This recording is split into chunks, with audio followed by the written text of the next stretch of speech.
Fitrah manusia dilahirkan dengan identitas, dengan lokalitas rahim ibunya dan universalitas ruhnya. Manusia tanpa identitas pasti tidak mempunyai arah hidup yang jelas. Arsitektur atau peradaban bangsa ini pun pasti terpuruk dalam ketidakjelasan bila tak mempunyai arah perjalanan hidup. Arsitektur Nusantara bukan masa lalu. Informasi eurosentrik yang membanjiri generasi zaman kinilah yang memposisikannya di masa lalu. Kita perlu memposisikan arsitektur di negeri ini agar berada kembali pada titik perimbangan, yaitu arsitektur yang melayani sifat kemajemukan. Selain melayani individualitas manusia, arsitektur yang juga berpihak pada kelestarian alam selain berpihak pada kepentingan manusia.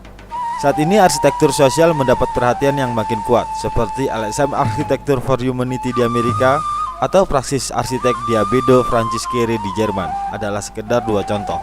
Karya-karya Yusing, prinsipal studio arsitek Akanoma, arsitek muda berbakat asal Bandung, mulai eksplisit menunjukkan peran sosial arsitek. Semuanya diawali pertanyaan pemuda Yusing pada masa awal pendidikannya di ITB. Untuk apa hidup manusia? Tampaknya inilah titik awal praksisnya setelah tamat pada tahun 1999. Yusing dalam kalimatnya menyebarkan 3 virus pemikiran arsitektur. 1. Mengupayakan rumah murah. Ia menulis buku laris Mimpi Rumah Murah 2009 yang mendapat sambutan hangat dari masyarakat.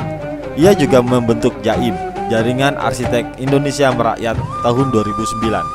2. Mengkinikan arsitektur Nusantara. Langkahnya ini dapat dilihat sebagai upaya untuk memposisikan arsitektur Nusantara pada titik perimbangan. Dalam hal ini, mengkinikan arsitektur Nusantara bisa dimulai dari yang paling kasat mata seperti ciri morfologinya, sosok siluetnya, bahan atau sekedar kenangan dari unsur bangunannya. Mengkinikan arsitektur Nusantara juga bisa diawali dari konsep-konsep arsitektural dan tradisi-tradisi lokalnya. Mengkinikan arsitektur Nusantara juga bisa diwujudkan dari filosofinya, misalnya nilai kegotong royongan atau ekologi yang melatar belakangi eksistensinya. Kegotong royongan itu bisa saja berupa peran sosial arsitek pada masyarakat, suatu gejala profesi yang masih langka di Indonesia. Ketiga, mengupayakan kampung kota lestari. Kampung bagi Yusing merupakan suatu kepastian kota-kota di Indonesia. Warga kampung kota yang berjuang untuk menjalankan roda kehidupan kota, kehadirannya yang sebenarnya sangat penting. Selain fungsinya yang ikut menggerakkan roda kehidupan kota, kampung kota juga merupakan sumber nilai-nilai hidup positif, seperti gotong royong, interaksi sosial tanpa batas, tenggang rasa, saling membantu, ruang pendidikan bagi pendewasaan anak-anak, dan lain-lain, yang seringkali telah sangat berkurang di perumahan-perumahan formal ala kota. Karena itu pula, kampung kota adalah wilayah praksis sosial holistik, bergotong royong membangun kemandirian dan kesetaraan.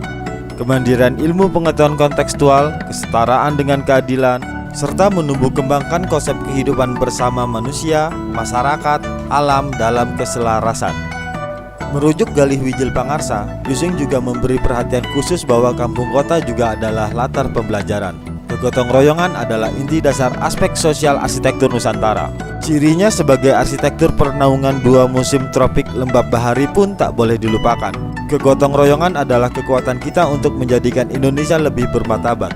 Kesadaran terhadap sifat dan keadaan alam adalah pendorong intelektualitas arsitektur kita untuk membina lingkungan.